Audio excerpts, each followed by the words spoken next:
Well,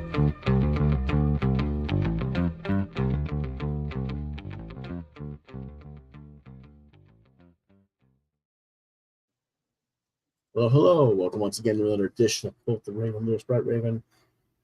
It's Thursday, not Friday. Feels like it's been too long of a week already. It's time for reviews, and I know we're late, but as the shirt says, nobody freaking cares. we're here anyway. Joined by my co-host John. Figgy Good Jiggy. evening, everybody.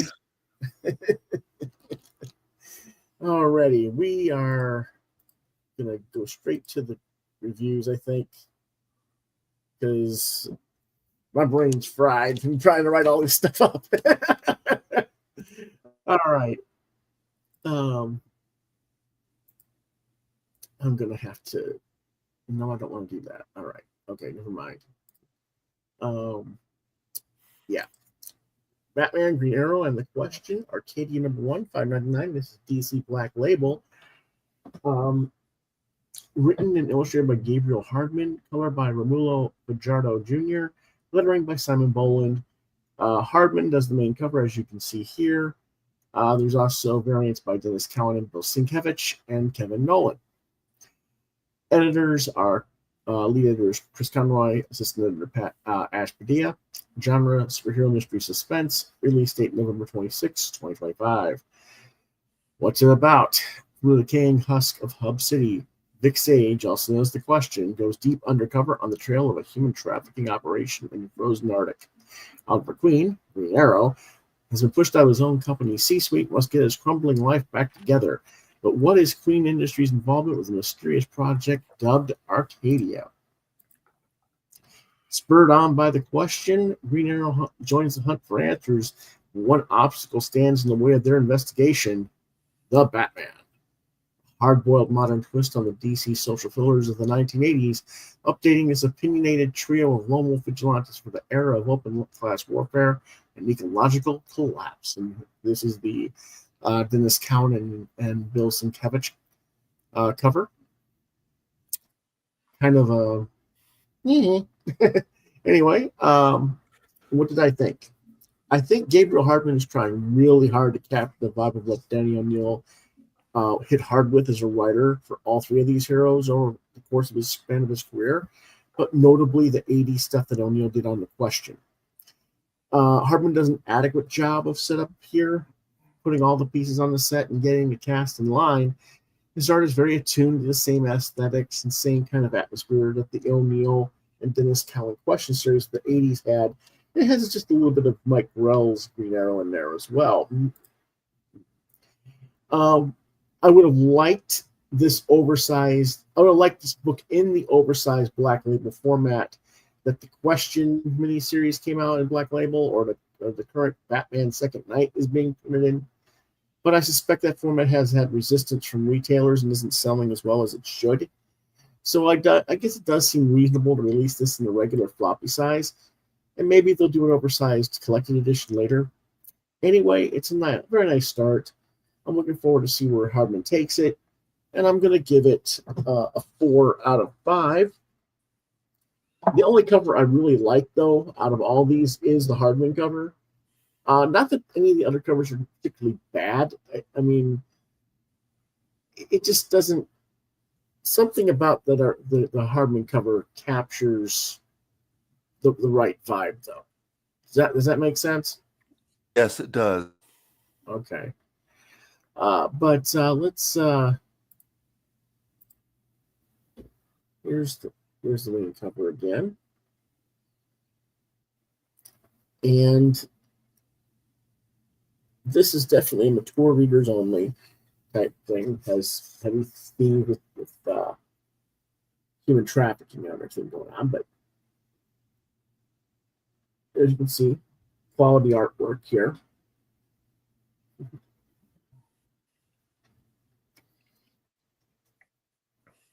That's not what you might think it is on that red splashing all over his cape or towel, whatever you want to call it. It's actually red paint because what he's going after are some teenagers who are basically just speaking out against environmentalism issues, more or less. And he decides not to. He sends them all on their way and decides not to, put them in jail or anything. And it's like he explains that, and it's like, really, Alfred's like, really, you're doing that? So yeah, it gets pretty interesting as far as that goes. But what are your thoughts on that first book there, John? I agree with you about the Hardman cover. It just looks like it captures the spirit of the story just based on the synopsis, more than the other two. Okay. All right. Our next book is A Star Called the Sun, hardcover, $45. It is published by Simon Roy. It was crowdfunded. Written and illustrated by Simon Roy with colors by Sergei Nazarov and Drew Shields. Genre, science fiction fantasy, released November 29th, 2025. What it's about. Hardcover collection of short science fiction comic book stories drawn between 2017 and 2024 that span the vastness of space and time, taking you from the yawning void of the Kuiper Belt to the bustling hive cities of Mars, forgotten ancient and alien worlds, mountain monasteries with elusive robotic clergy and body ever-too-present nuns, ghosts of the past and promises of the future. It's a love letter to the pulp science fiction novels I grew up obsessing over, says Simon Roy. And we have a guest. Yes, we do. Just give me a second. Midnight. Hi, Midnight. He just wants attention. Of course. Yeah. He's like, you're on a TV. I gotta be on TV too. All righty. Okay. Everybody saw you. All right. What did I think? Well, here's the book. As you can see, it's a nice quality hardcover with a soft cover, cloth cover thing, embossed gold metallic lettering on the spine, gold embossed fringe on the edges of the paper. The cover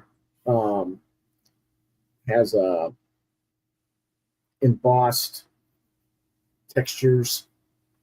I don't know if you can see it or not, but all the printing on this is all got embossed texturing. Really nice production value. What did I think of it as a story?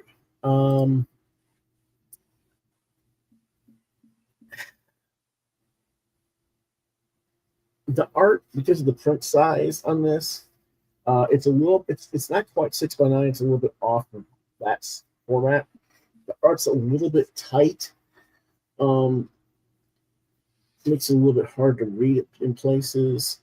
He can draw very openly, but then he can get very detailed. And the more detail you get into the smaller stuff, the harder it is to see it. Yeah, I can see that. So, that's where I kind of wish it was a little bit larger print as far as that goes. But I do like the overall construction of the book. The stories are a bit hit and miss, but nothing stood out as significantly lesser than the other stories. It was all pretty standard, pretty evenly well made. Like most short story anthologies, some stories are just resonate with the reader better than others.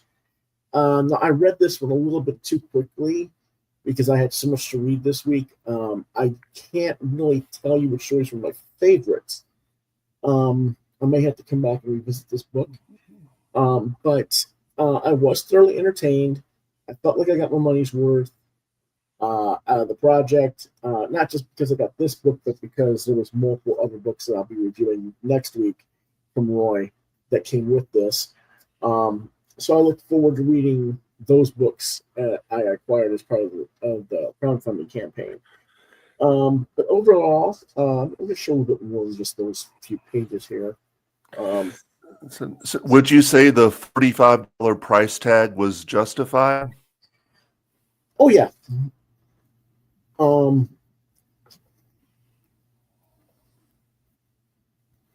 you see it okay, John? I can't tell because I got something I got the cat in my lap. I can't move back to my other camera. Yeah, I can see it well. Okay. Now, I mean, when you see the back cover, you can see what I mean by the level of detail in his art. Yes.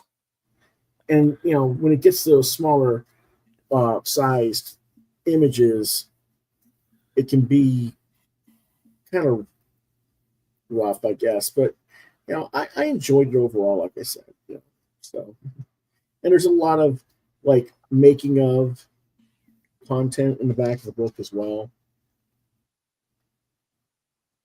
Oh, cool. And there's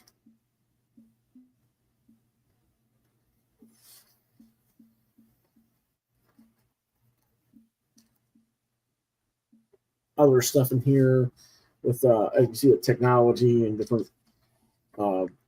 And then they have other artists as well in the back for inspiration or for pinups that they did based on his stories.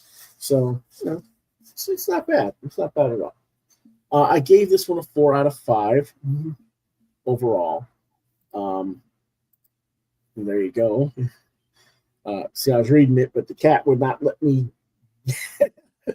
He would not let me have the controls. I'm amazed that I even had a camera working all with him. But anyway, let's go on to the next one.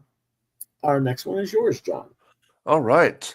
Blue Falcon at number 3. Publisher Dynamite Entertainment, writer Jimmy Palmiotti, artist Pascal Colano on pencils and inks, and Jorge Sutil on colors.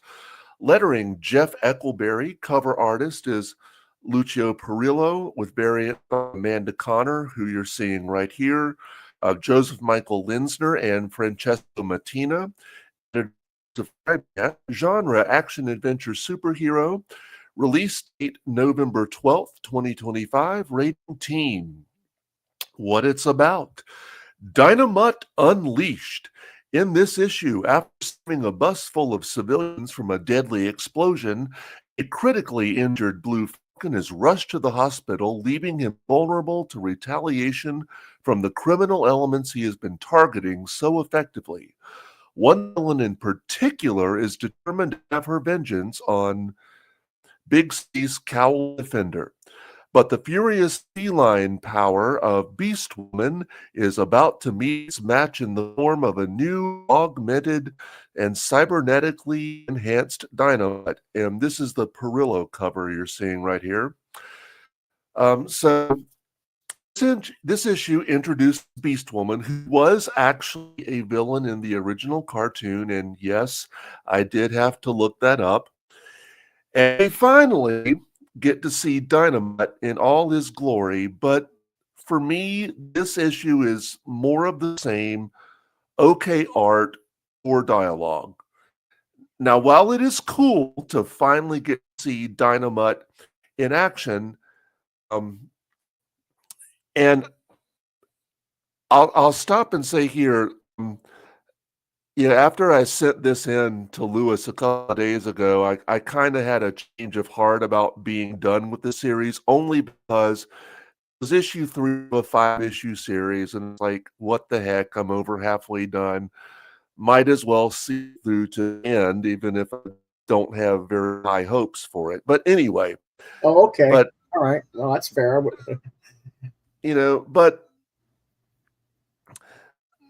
But it's like it just, like, I feel it's a little too dark. It doesn't really have the humor.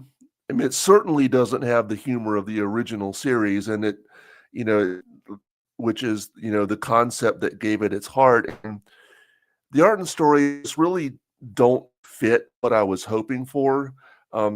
again, I will stick with it, just to see how it ends. But speaking of this woman, the Connor cover features her as she appeared in the original cartoon, which is quite different from the interior art. No surprise there. To me, Kelano draws her to resemble Blue Falcon's girlfriend, Violet Valentine. And this issue makes me wonder if a big reveal might be coming. And yes, I actually will stick around to find out. Yeah, but all I can do is go with what you said. I wish you told me. I would have changed it, but that's all right. Anyway, are you like right up on top of the mic? I can back off a little bit. Okay. All right. I think the series could have been so much better had Amanda Connor been assigned full art duties instead of just covers. Quilano doesn't suck as an artist, but he is not a good fit for this book, in my opinion. Now, half the covers do suck, including this Perillo cover.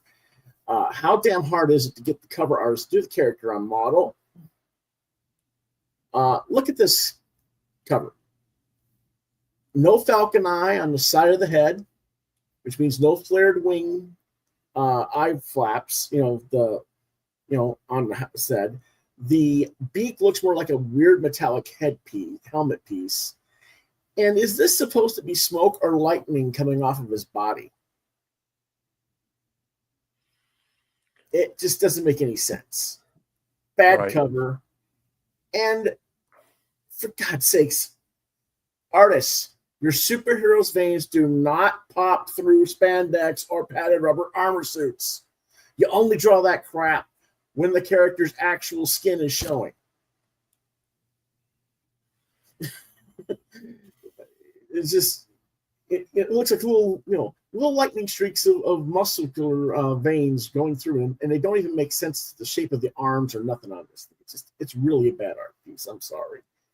Now, Connor's Beast woman cover, which we showed you first, and Linsner's cover, which I'm going to show you in a moment, were the only respectable art for this entire issue, as far as I'm concerned. And this series in general it's always Connor and Linsner. And that's, I'm going to have to come back to that point when we get to another Dynamite book that we're going to review. But I don't know. Look at that Linsner cover. You see what I'm saying? He's got the falcon eye. He's got the wing tips on the sides of the helmet like it's supposed to. It looks right. It looks on model. The feet look right with the kind of split-toed boots that look like a falcon's claws, but they're not. They're more like golden ninja boots in a way. As for Palmiotti's writing, seriously, is much to be desired for true fans of the original cartoon, like John and myself. It's not that he's writing bad stories. It's just they aren't humorous or fun stories. It's missing the campiness of the 1960s Batman that the Dynamite cartoon clearly took its cue from and replaces it more with a serious tone that, while not bad, unquote, it owes a lot more to the sort of work that the late 1960s and early 1970s Denny O'Neil and Neil Adams did on Batman, which is fine, for what it is.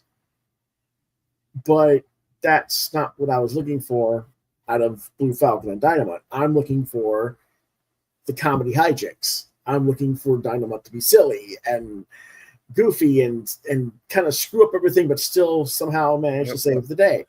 And that's not what we're getting. Go ahead. Sorry.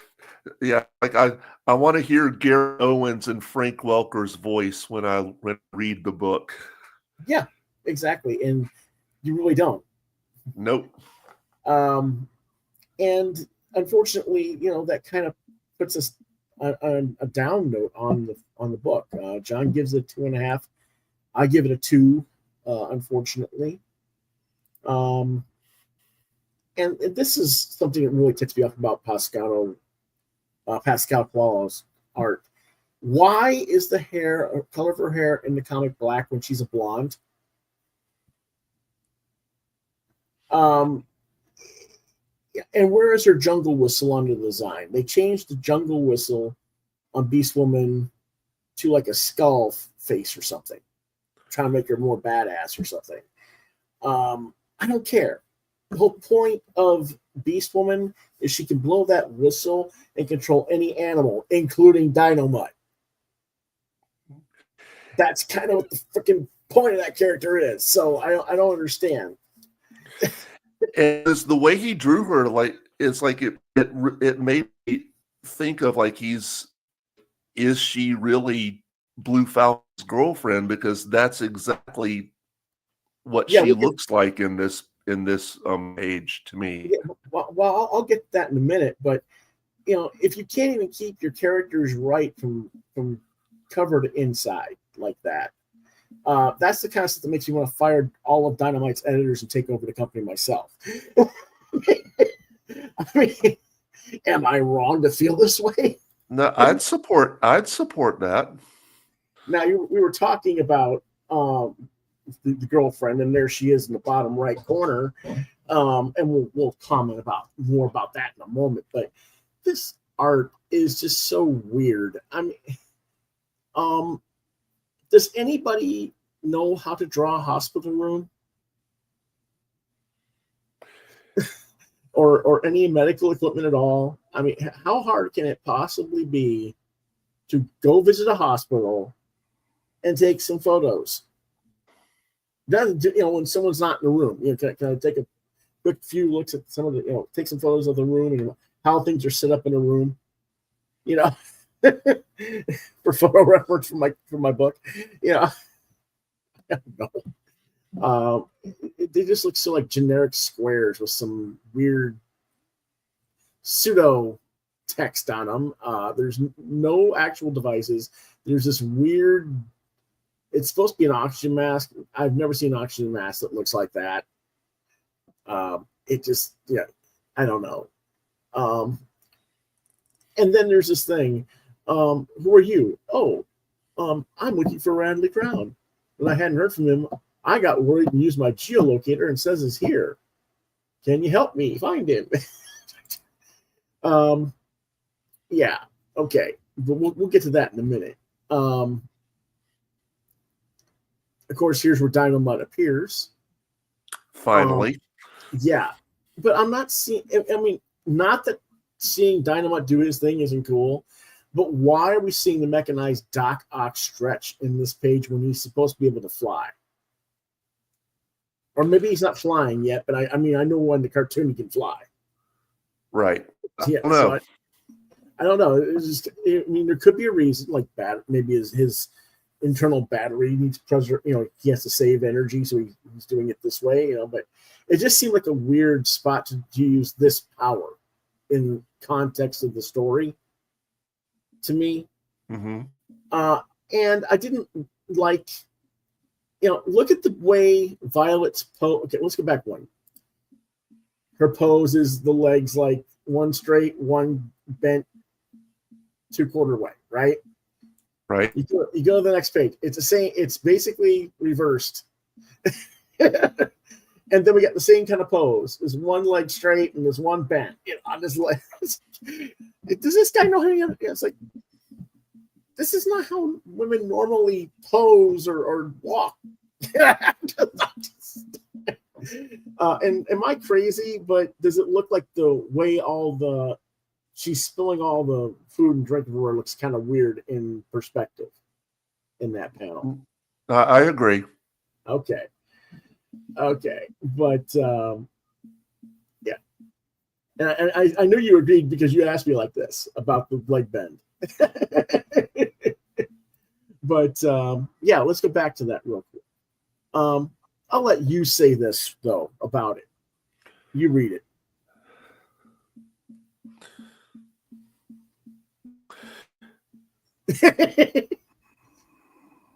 He's reading it silently because he wasn't sure.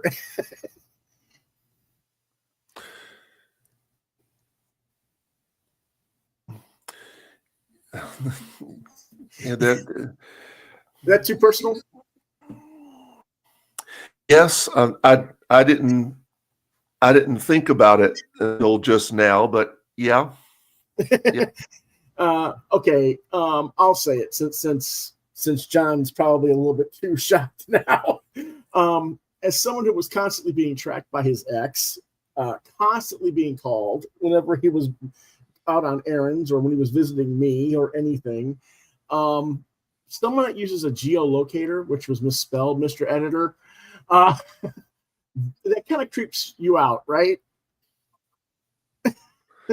Yes. And so I thought that was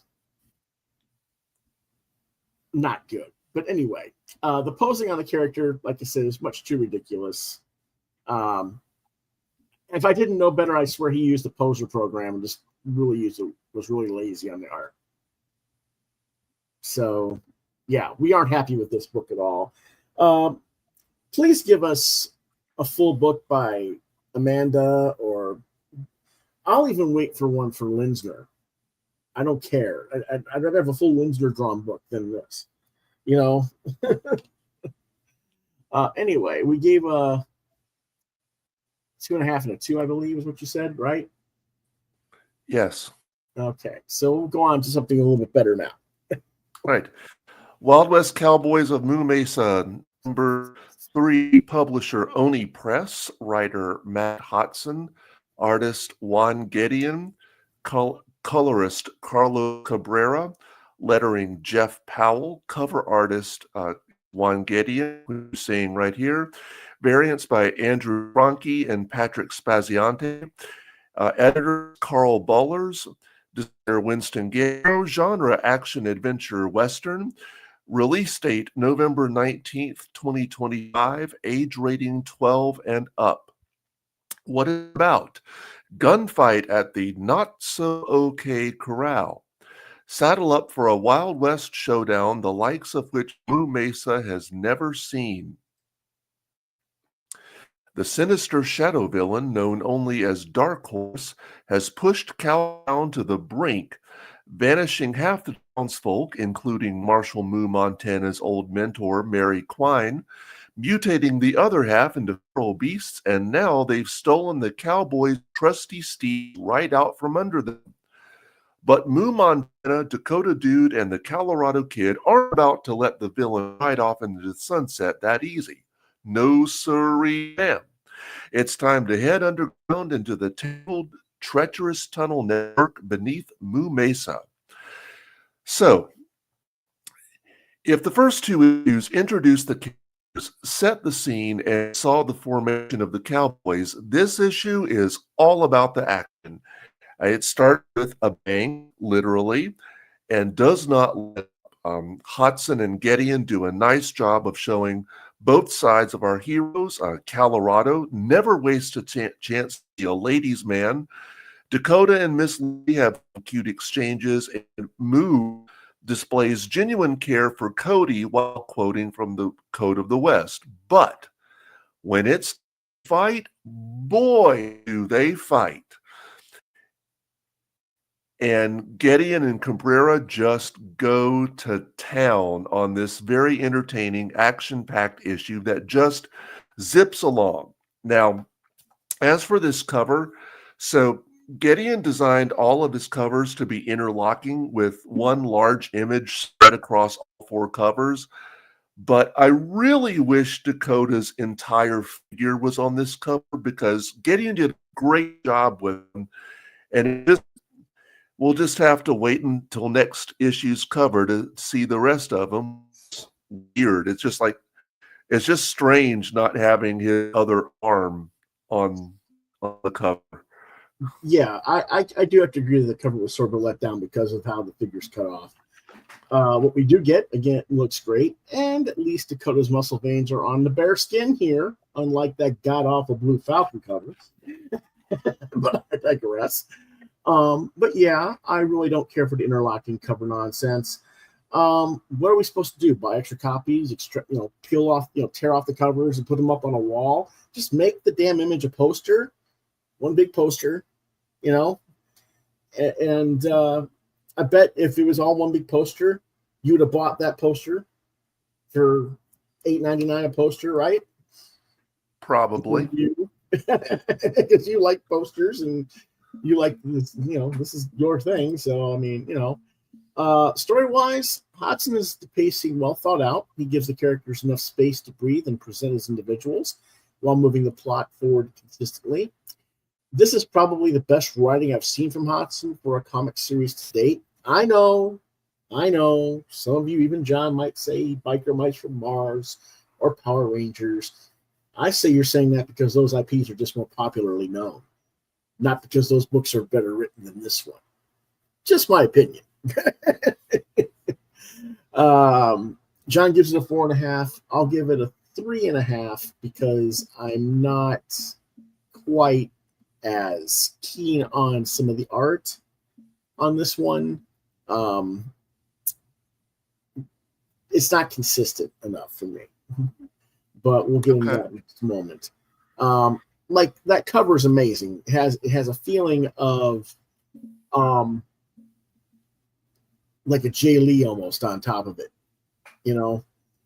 and or a Liam Sharp. And this looks nowhere as good as that cover does. You see, yeah, I do. And so I can't give it a 4.5. I have to give it a 3.5 for that reason. But the art itself, what it is, it's cartoony. It fits the mold, everything just fine. I just, if you're going to give me that kind of level work on your cover, and then give me this on the interiors, I don't know.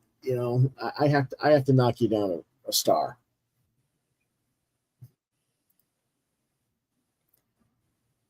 These pages aren't bad.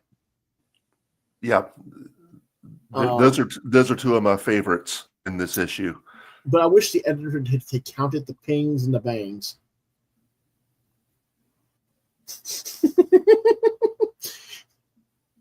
How many bangs is there, John?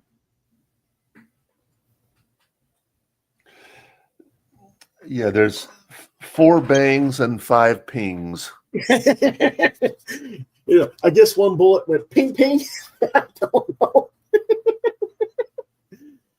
Oh, well, and then the horses are like, really, those glowing stones are around their necks, mutated them, and they find a way to destroy the stones to save their horses. Yep.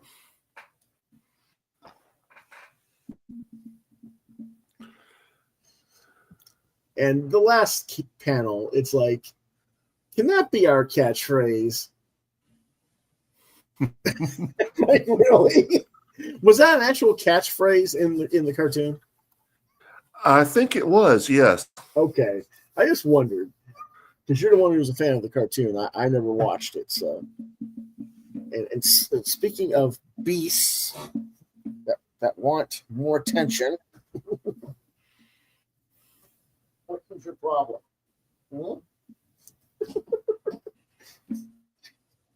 It's a wonder he doesn't try to climb up my back. Oh, boy. All right. Our next book is Escape Number 4 by Image Comics. Writer Rick Remender, artist Daniel Acuna, lettering by Russ Wooten. Genre anthropomorphic action adventure, rating Teen Plus, released November 28th, 2025. What it's about: wounded and alone, Milton wakes up in the home of a family hiding from the war. But safety is short-lived as tensions rise. In Secret Service, Milton must decide who to trust and how far he's willing to go to survive. And that does not mean you get to use the mouse. Yes, I know you're a cat and you want the mouse, but you can't have it. Anyway, picking up where issue number 3 left off, this story's pacing is immaculate. The thematic core of what Remender is writing here is very articulate and propositions the reader to think about war and what it looks like from each opposing side's perspectives, and how the real horror of war comes from us losing ourselves in the struggle to survive the physical calamity. What is the price of physical survival? Do we really survive if we lose what makes us humane? If we lose our souls and are haunted by the choices we make? And who are the villains? Who are the victims? Other than perspective, is there really a difference? And does the answer even really matter? That's the underlying message beneath all of the action in this issue. Acuna, the art, is just knocking it out of the park as well. I don't know how long the series lasts or where they're going to take it to its final conclusion, which is another praise. Usually by this point, I could tell you what I think the team's going to do beat for beat and be 85 to 90% accurate. Here, I can see a lot of different directions of where the story can go. And if I suppose if I really put my mind to it, I could probably figure out what they're going to do. But I just don't really want to. I don't want to think too about it too critically and spoil it for myself by figuring out what they're going to do before they do it. Other comics tubers are always coming up with narratives like, why can't publishers have multiple hits? Here's a title that should be a runaway hit, but those comics tubers aren't even talking about this book. They're all jibber-jabbering about the same bullcrap comics every week. And I get it. We do the same thing, but the titles worth following too. I just think I have a wider array of interests and styles and genres than most of my competition, I guess you call them. Whatever. I give them 4 out of 5 stars on this one. Let's take a look at some of the work on this.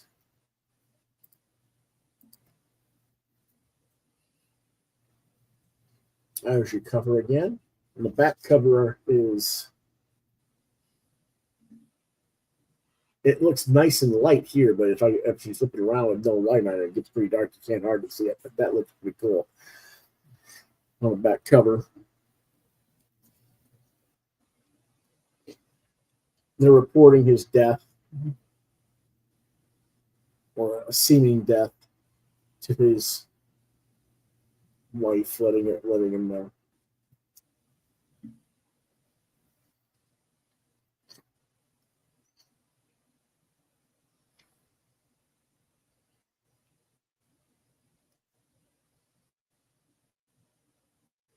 Or was it reporting his death, or was he when he was leaving and didn't? That's when he was leaving. My bad.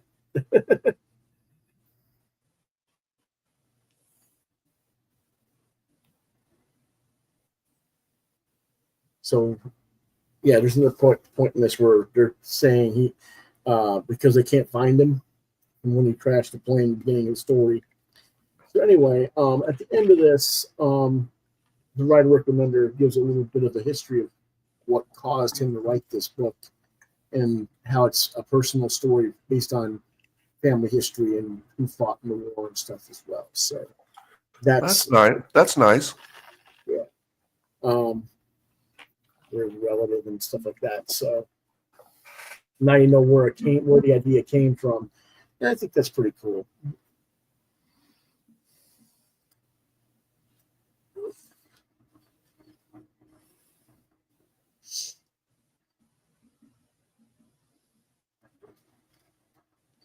And then there's like a big, huge ad for all of Remender's Critter-owned books.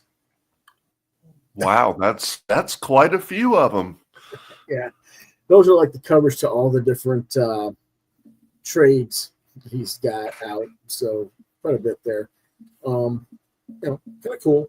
But and then there's some more stuff that's actually going to come out in the future from his giant generator group. So lots of cool stuff overall in this. I still think that this is one of the more underrated books in the market.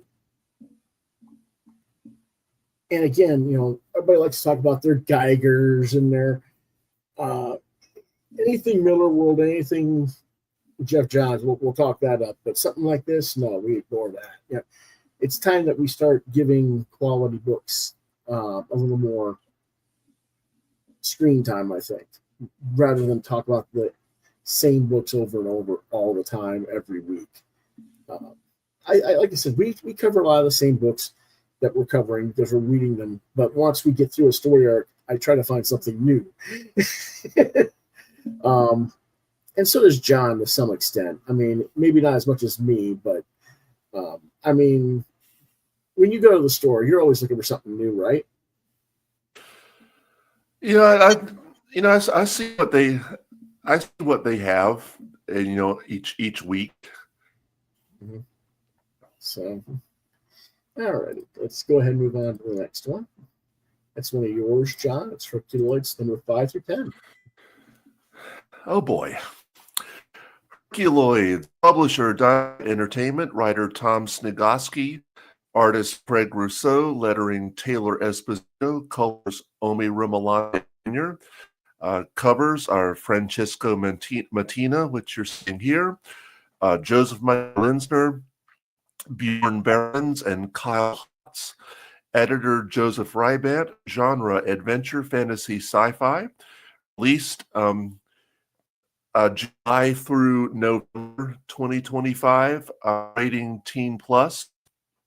What it's about: the mysterious entity deep beneath the surface of planet Amzot is slowly awakening, performing inscrutable actions using unknown technology, and possibly even generating new forms of life. But when it first encounters the HERCULOIDS, will it reveal itself to be a friend or foe? So in issue 6, we discover the story behind one of the team's most loyal and powerful members, Igu the Rock Ape, which fortunately they did not decide to make a female, but I digress. Okay. In issues 7 through 10, the revelations of Amzot's unique origins and history take a dramatic new turn when the HERCULOIDS investigate a mysterious ship buried beneath the planet's surface. As the true nature of their world is finally revealed, cataclysm strikes from above, and neither the HERCULOIDS nor the universe itself will ever be the same again. So as the series concludes, things come to a head as secrets are revealed and the ancients return to reclaim Amzot. Along the way, we learn that one of Dorno's chores is picking up Tundro's waste, which I'm glad the original cartoon never showed us. Didn't really need to see that, but anyway, we also see Igu shed his skin, something I wasn't aware that could happen. And we get some of the backstory. So those were some interesting things that Snigoski put in the story. Whether these were ideas that were in the original concept that were shot down by the kiddie censors of the 1960s, I have no idea. But once again, as the Raven has commented before, they seem to have adulterized some of this, whether that's good or bad, a matter of personal taste or preference, I suppose. An action-packed battle concludes the series, but really it's a case of too little, too late. I was just ready for the series to end. And the covers by Matina just got lazy. It's straight on headshots of Igu, Zoc, and Tundro for issues 7 through 9.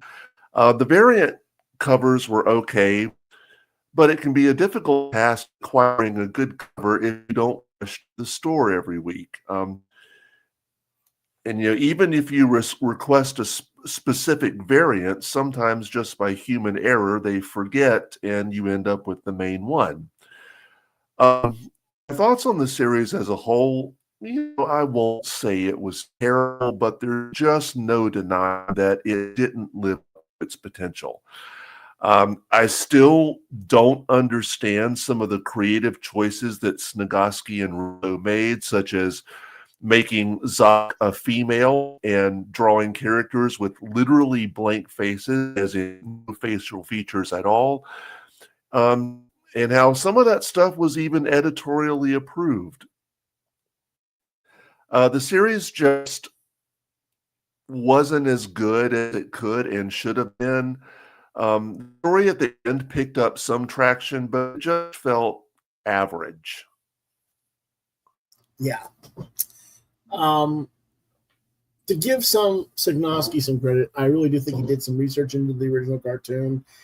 I recently came across a YouTube video about the cartoon that mentioned how some of the things that were done in this comic actually were ideas that the original writers had intended to do with the cartoon back in the 60s, but because of pressures from censors and parental groups, they had to remove it from they just didn't do it. Now, that wasn't necessarily Zach being a female, mind you, but like the whole plot of what was going on with the planet itself and the ancients and all that was stuff that was supposed to be sort of in there, and Signosky did some cool stuff with that, I thought, trying to make it work. It may not fit what we are used to in terms of what was presented in the official release cartoons, but I do think it's true to the original intent by the original creators. As for the artwork by Craig Rousseau, and both of us are friends of Craig. We like Craig, love Perhapanauts, like the stuff on Batman Beyond and other things that we've seen him do. This just wasn't his best work on a series. And I really feel like if Dynamite had really wanted to explode this book into sales, Joe Linsner should have been doing the artwork. I mean, you look at this cover and tell me that wouldn't appeal to more people than the Rousseau stuff. Oh, I think it absolutely would have. And, the thing is, I mean, Joseph's fine for doing pinups. It takes him forever to do layouts, so I get it. Do story pages, but I'd have waited for that. And he's expensive, which Dynamite doesn't like to pay anything. But if you want really high sales in that, mid to high six-figure range, you gotta pay for it. You got to spend some money to make some money sometimes. And I wish that Dynamite would step up on that front. They don't seem to do that very often. They seem to be more interested in investing in 30 different variant covers per book than they are investing in the story. And that, for the amount of money that you spend investing on the licenses, it just seems foolish to me. I don't know. Anyway,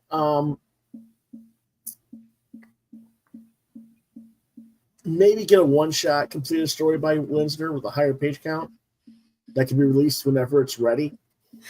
I don't know. Anyway, John gave it a 3 overall. I'm not going to give it a score because I didn't read the series enough. I glossed over them a little bit, but I didn't really read it. So I'm not going to give it a score per se. I don't know. Here's some of the art, and of course this is where he's having to clean up after Tundro. Not really sure what the point of that scene was, but whatever.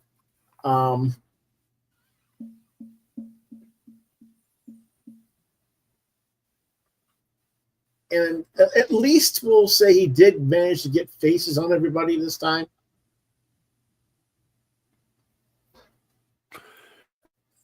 At least in these 2 pages, he did.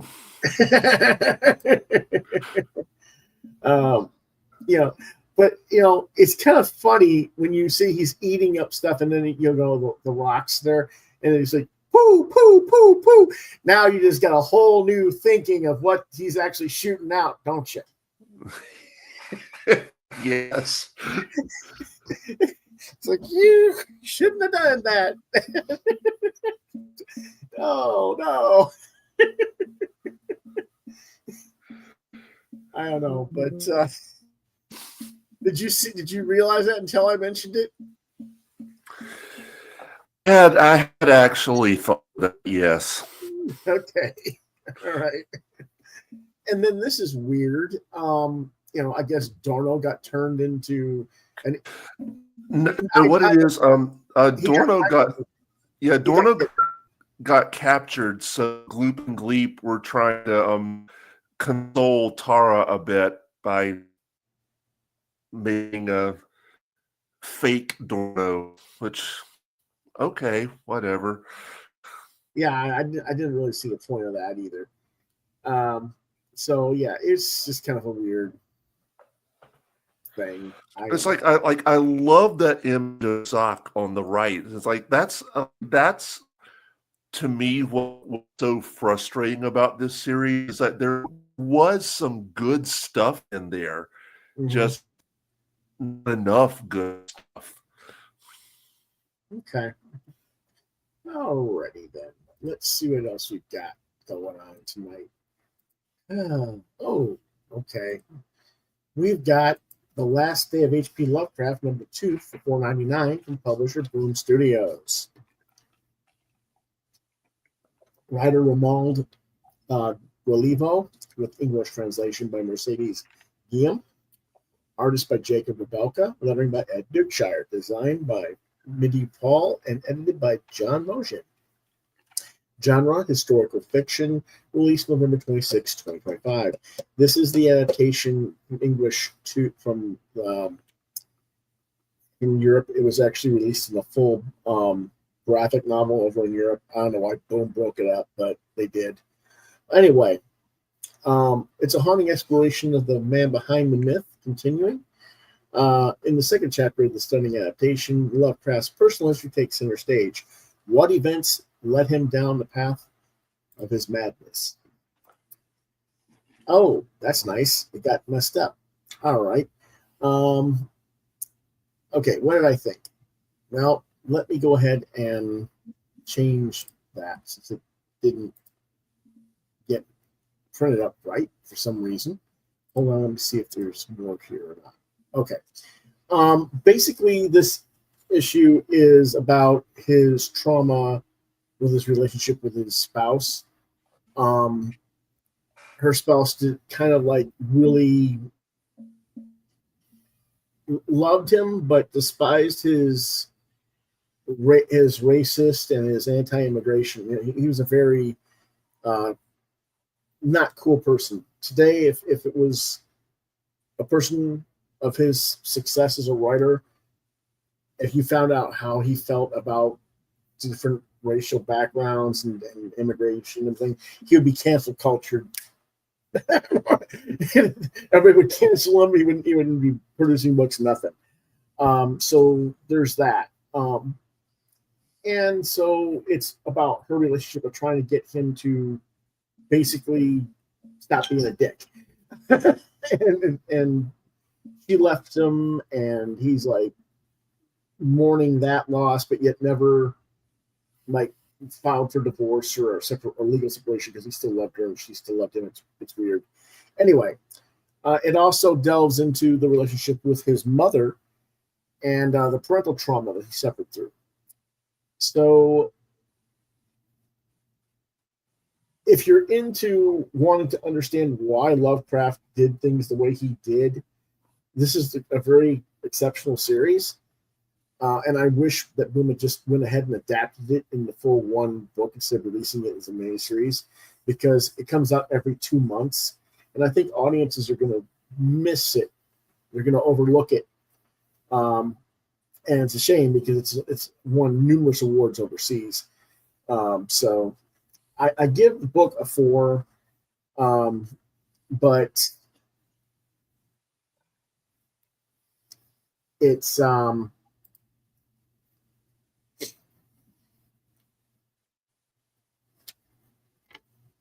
it's definitely a mature reader type story with the tone, and this is like what he's seeing in his head.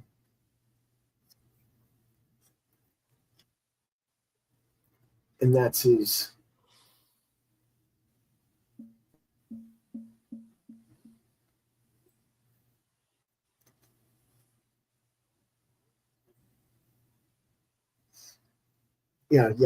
this is his wife that he's having delusions of seeing at the end. And they're trying to negotiate, basically he's talking in general about their past. So, what do you think of the color tones in this, John?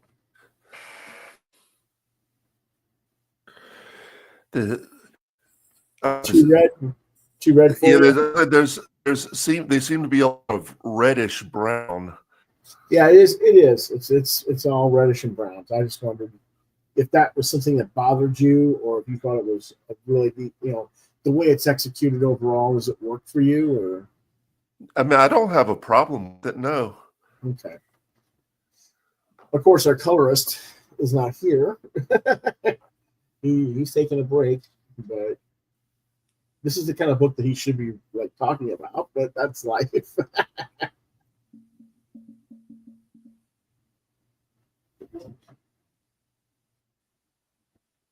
There, I don't know if you guys can read that. It says, basically, it's her book on him that she wrote on him with God's permission. So, yeah, it's quite a book, for quite an issue anyway. So, anyway, I gave it a 4, and let's move on to the next one. It's one of yours. The Lion King, #1 of 4. Publisher Dynamite Entertainment. Writer Edwin Gallman. Story by Gallman and Nate Cosby. Artist Edwin Gallman, doing everything. Jeff Eckelberry. Cover artist is Edmund Gallman, which you're seeing right here. Variants by Megan Hetrick, Jacob Edgar, and Julia Lamano. Editor and designer is Nate Cosby. Genre adventure. Release date November 19th, 2025. Rating teen. The once and future kings get ready to return to the steep plains of Africa for a brand new series of adventures starring Mufasa and Simba.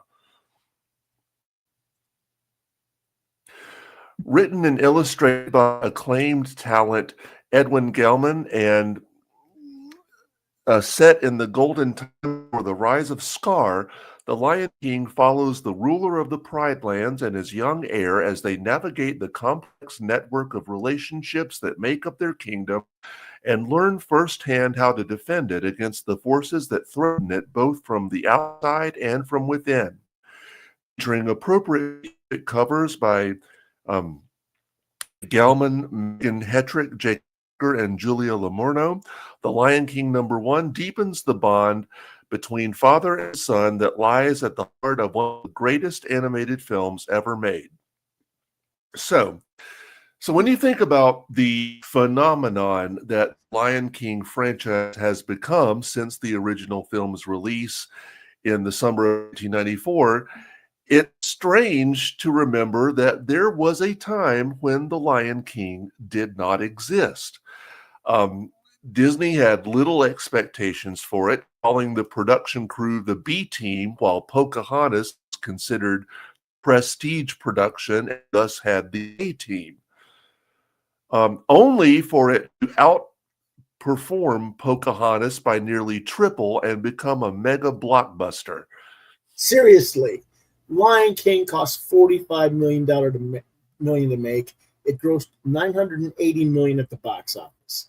Pocahontas, on the other hand, cost $10 million more to make, but only grossed $346.1 million. Which is not to say that Pocahontas was a failure, but compared to Lion King, I mean, come on. Yep.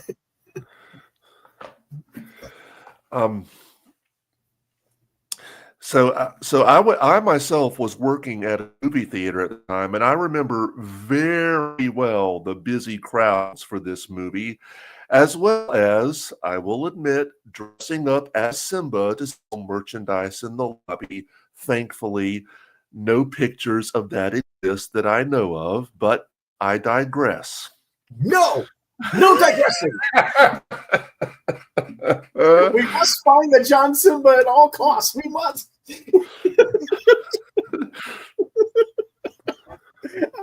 Anybody who's got photos of John is Simba. Anyway.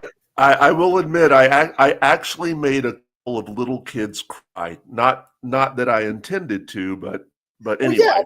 Well, you're just really big guy. I mean, you're so tall. I mean, you're 6'3", 6'4". 6'4". And as a you're supposed to be this little cub, and you didn't know. I mean, well, I was playing adult Simba, of course, but yeah. But I mean, it's kind of like, you've been better off playing Scar. Anyway, go ahead. To date, it has spawned 2 direct-to-video sequels, 2 animated TV series, a smash hit Broadway show, 2 quote live-action movies that really weren't live-action at all. Again, I digress, but now its 4th comic series following Marvel's 2-issue adaptation in 1994, Dark Horse's Wild Schemes and Catastrophes graphic novel in 2019, and Dynamite's own Disney villain Scar miniseries in 2023, which I've talked about on the show before. Kevin Gelman does it all here, and I think he does a commendable job. Question: do you have the Dark Horse graphic novel? No, I only found out of its existence while I was researching this comic series. Okay, just wanted to know. All right. So the story begins with the moment where Mufasa is teaching his son a lesson after having rescued Simba, Nala, and Zazu from the hyenas. If you remember, that's a very powerful movie. From there, Gelman does a nice job of making it feel like we're witnessing a typical day in the Pride Lands. We see Mufasa and Zazu chatting with various animals and dealing with the tense situation between the zebras and leopards, while Simba and Nala get their baths. While I think the issue could have had a stronger conclusion, there is certainly enough to make me want to read further. As for the artwork, I read one review that said that a bit too many shots were blatantly copied from the movie. I don't think I'd go that far, but I think I get what they meant, because in some panels, like, the characters genuinely look like they came straight out of the movie. In others, they favor Gelman while still being on model, and there are a few panels where the characters don't quite look on model. But overall, though, I think Gelman's art is beautiful. He really does a great job with colors and backgrounds, from the night sky to the sun-kissed Pride Rock to the grass and vegetation of the savannas. As for the covers, I think Gelman's is beautiful and my favorite, but I think Hetrick's cover is very nice and as well. All in all, I think this is a well-done first issue. Yeah, when I was putting this together, I accidentally thought Edgar's cover was the main cover, and I was like, "How did this get to be the lead cover and over and above Hetrick's cover?" Then I found the actual Gelman cover. Like, okay, that makes sense now. But I do think I wish that Hetrick had gotten the lead cover art and more story art. But that's because I know Megan, and I think she gets undervalued and underused, but I digress. The comic does feel like the movie, but my not being a huge fan of the movie, I didn't catch what the movie looked like swipes from actual stills of the film. Granted, I haven't watched the film in probably 30 years. I think the last time I watched it was back in 96, so it's been about 30 years since I last saw it. It was a good movie, but like a lot of those 90 Disney films, they just never really held my interest in the same. Probably because I just didn't have anybody to watch it with that was, into that sort of thing. But who knows?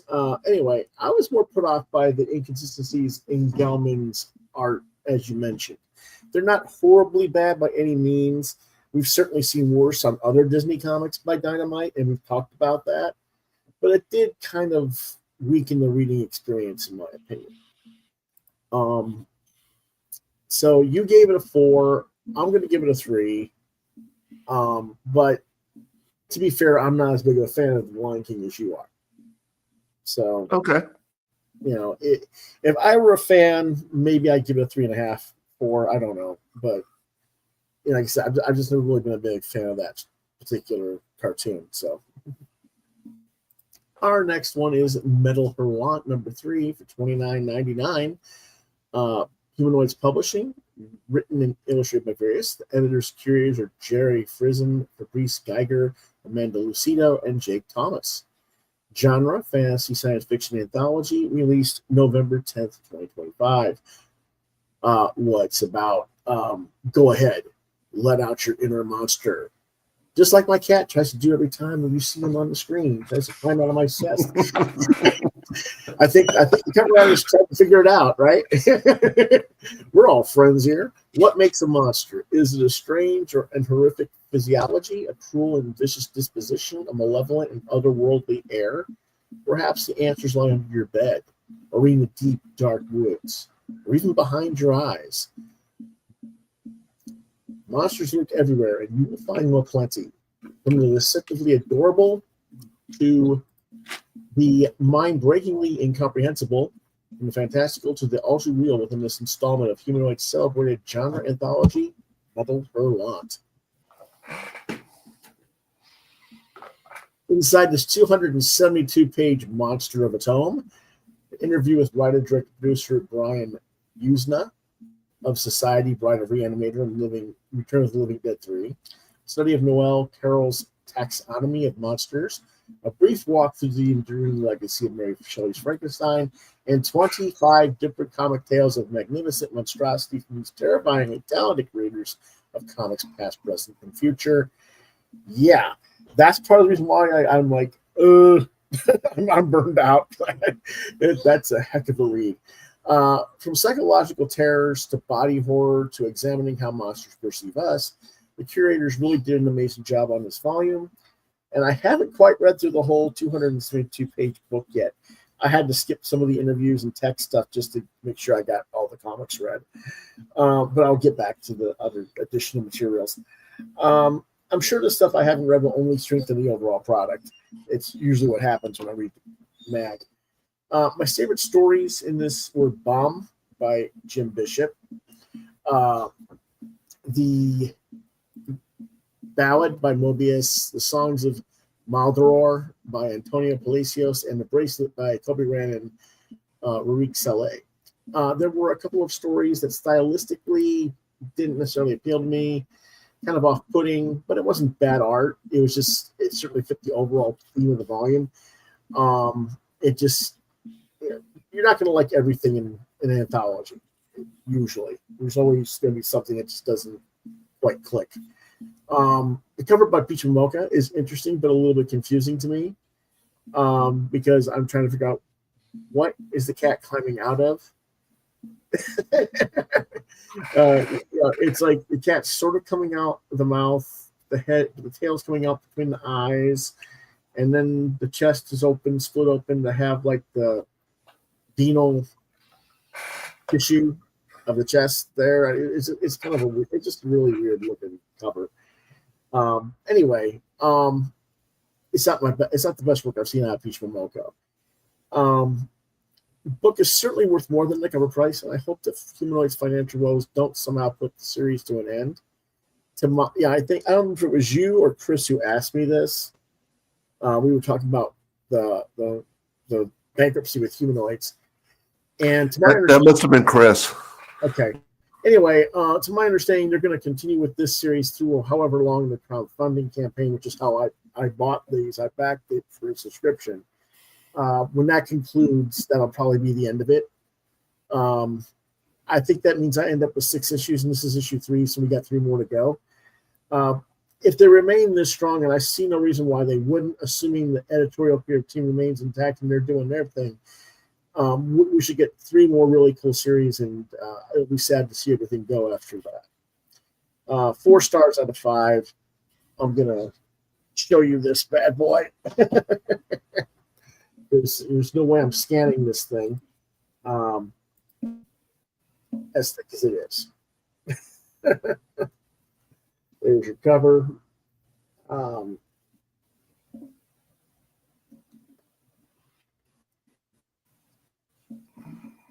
I want to go with the ones I like the most first here. This is Bomb by Jim Bishop. and she keeps hearing this sound, bomb, bomb, bomb in her ears, and she thinks it's somebody around them, so she's hitting different things to make it stop.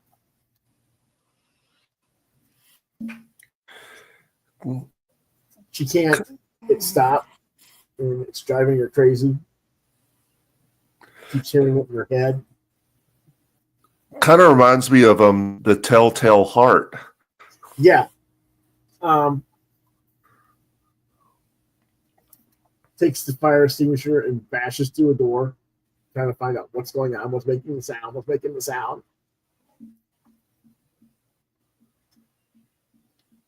The phone rings, her cell phone rings, and here's the body horror. It comes out of the bomb comes out of her head. Oof. And of course she dies from it. Yeah. But and then the next door neighbor, or the neighbor downstairs, is like, if that person doesn't stop making racket, I'm going to go up there and give them what for. And then the ballad is right next to it with Mobius. Of course, we got, Mobius. Mobius is always going to give you awesomeness. So,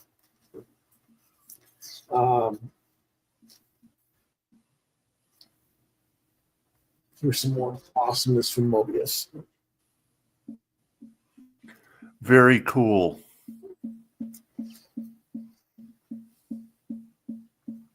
And let's see. This is called The Antithesis of Creation by Salvador Sanz. They're on a cruise liner. And she sees all these monsters, and this little one thing comes out of the ocean. I think that's pretty wild art, too.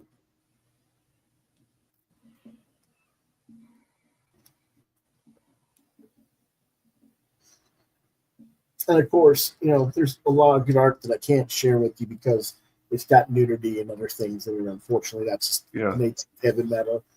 I don't have a problem with it, but censors and YouTube might. So there were a couple of stories I wasn't as keen on. Like, I didn't care for Mary Bell by Aline Usden. I didn't care for the art style. It's kind of like a child painterly. I think I could show that. This one didn't really appeal to me stylistically, but and a lot of it has to do with a weird fetish or something. But anyway, there's other stuff in here that's just wild, like Mark Caro and CC Hayes, No Fishing on Mocha.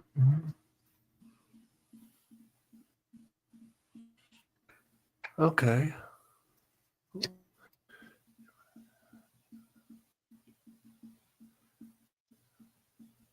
Make sure. Nope, can't show that. Yeah, I gotta be careful with what I show on these. Again, too much nudity or whatever. Nope, can't show that because the one panel. Well, actually, I can show it. I'll just cover it.